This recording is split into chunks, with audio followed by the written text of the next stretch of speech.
Good morning, Nigeria, and greetings to our viewers around the world. Welcome to today's Nigerian newspaper headlines review, proudly brought to you by Nigerian News 247. Today is February 18, 2026, and we have carefully gathered the top headlines making waves across Nigeria from the nation's most trusted newspapers. We begin with religious observances. The Sultanate Council Advisory Committee on Religious Affairs, working alongside the National Moon Sighting Committee, has confirmed the sighting of the new moon of Ramadan 1447 AH. Reports were received from various committees across the country, confirming that Tuesday, February 17, 2026, marks the beginning of the holy month of Ramadan for Muslims nationwide. In Rivers State, the Hausa community has raised serious concerns following violent protests at All Mill Market in the Rumuokurusi area of Port Harcourt. The chairman of the Hausa community in Rivers State, Mr. Musa Saidu, revealed that 4 members of the community were killed during the unrest. He made the disclosure while leading northern leaders to the market to assess the aftermath of the incident. From Yobe State, the government says more than 250,000 people have been affected by the United States 2025 executive stop work order signed by President Donald Trump. The executive secretary of the Yobe State Emergency Management Agency, Dr. Mohammed Goje, disclosed this during a breakfast program monitored earlier today, highlighting the far-reaching impact of the policy decision.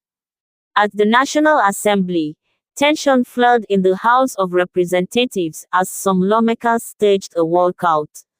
The protest followed a motion moved by Francis Wave, chairman of the House Committee on Rules and Business, seeking to rescind the passage of the Electoral Act Amendment Bill earlier approved on December 23, 2025.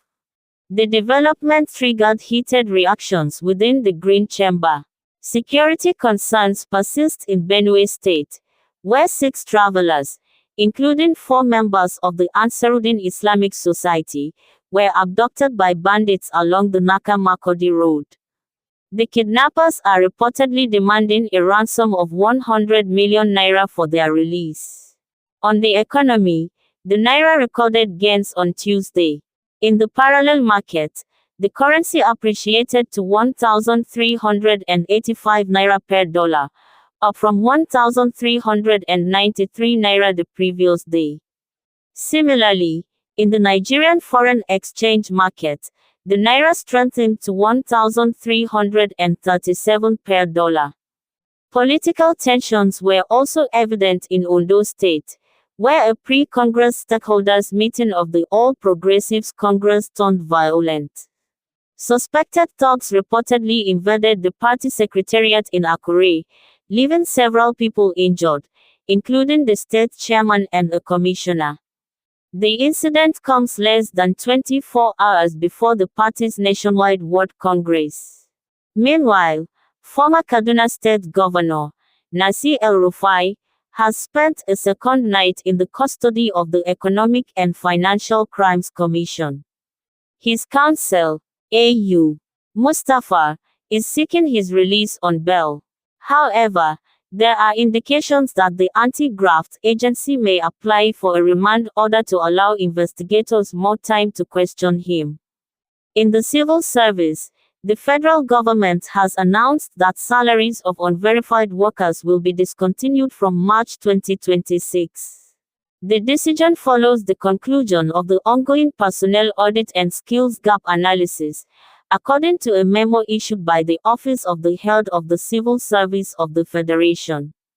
And finally, the Federal High Court in Lagos has ordered the extradition of Matthew Chukwuemeka Adebiyi to the United Kingdom. Justice Ayokunle Faji delivered the ruling in a case filed by the Attorney General of the Federation, stating that Adebiyi will face trial in the UK over allegations of murder and drug-related offenses. That wraps up today's newspaper review. For in-depth reports, breaking stories, and the latest updates from across the country, Be sure to visit www.nigerianews247.com. Thank you for joining us today. Stay informed, stay connected, and we'll see you again tomorrow.